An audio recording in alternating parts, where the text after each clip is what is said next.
अस्सलामुअलैकुम दोस्तों, उम्मीद है आप सब खैरियत से होंगे। तो आज हम बात करने वाले हैं कैटालिटिक कन्वर्टर पर।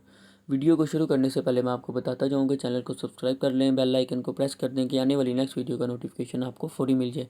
कैटालिटिक कन्वर्टर होता क्या है और इसको इंजन के साथ क्यों लगाया जाता है? कैटालिटिक कन्वर्टर बेसिकली लोहे की एक बोतल होती है जिसके अंदर मेटल की बरीक किस्म की जालियाँ लगाई गई होती हैं और उनके साथ मिट्टी लगाई गई होती है। ये मिट्टी कोई आम मिट्टी नहीं होती, इसको डिफरेंट किस्म के केमिकल्स के साथ तैयार किया गया होता है। कैटालिटिक कन्वर्टर को इंजन के साथ लगाने के दो मकसद होते हैं। एक तो इंजन में से निकलने वाले एग्जॉस्ट को फ़िल्टर करना और दूसरा होता है इंजन की फ्यूल एवरेज को इंक्रीज़ करना। इंजन में से निकलने वाले एग्जॉस्ट को फ़िल्टर करना क्यों ज़रूरी है? क्योंकि इस एग्जॉस्ट में डिफरेंट किस्म की डेंजरस गैसेस होती हैं जो इंसानी माहौल के लिए ख़तरनाक होती हैं। और दूसरी चीज़, इंजन की फ्यूल एवरेज को इंक्रीज़ करना। इंजन की फ्यूल एवरेज किस तरह से इंक्रीज़ होती है कैटालिटिक कन्वर्टर के थ्रू, वो आज हम आपको बताएंगे। जब हेड के अंदर पेट्रोल के शावर होने से और स्पार्क प्लग के स्पार्क करने की वजह से पेट्रोल के जलने से जो एग्जॉस्ट या जो मिक्सचर पैदा होता है, वो मिक्सचर जब कैटालिटिक कन्वर्टर के मैनिफोल्ड के थ्रू जब कैटालिटिक कन्वर्टर की तरफ आता है तो कैटालिटिक कन्वर्टर पर लगे हुए दो ऑक्सीजन सेंसर उस मिक्सचर को सेंस करते हैं और साथ ही कैटालिटिक कन्वर्टर उसको फ़िल्टर करता है, जिससे वो डेंजरस किस्म की गैसें जो इंसानी माहौल के लिए ख़तरनाक होती हैं उसको फ़िल्टर करता है और वो ऑक्सीजन सेंसर उस एग्जॉस्ट को फ़िल्टर करते हैं, सेंस करते हैं साथ साथ कि इसमें जो मौजूद पेट्रोल के पार्टिकल्स हैं वो कंप्लीट तौर पर जल रहे हैं, बर्न हो रहे हैं कि नहीं।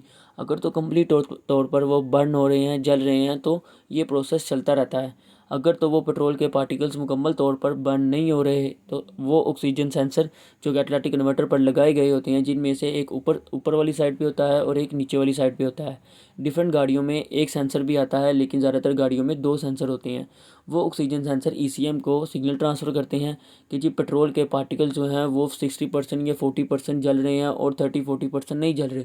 तो ईसीएम आके इंजेक्टर को सिग्नल ट्रांसफ़र करता है और इंजेक्टर पेट्रोल की शावर की स्पीड को कम कर देते हैं और साथ ही ईसीएम जो है वो ईजीआर सिस्टम को ऑन कर देता है, जिससे ईजीआर सिस्टम काफ़ी हद तक इंजन के अंदर बनने वाली जो गैसेस होती हैं, जो एग्जॉस्ट से बनने वाली गैसेस होती हैं, उन गैसेस में से मौजूद जो अनकम्प्लीट पार्टिकल्स जो जले नहीं होते पेट्रोल के, उनको अलहदा कर लेता है और उनको दोबारा हेड के अंदर ट्रांसफ़र कर देता है, जिससे इंजन की फ्यूल एवरेज इंक्रीज़ हो जाती है।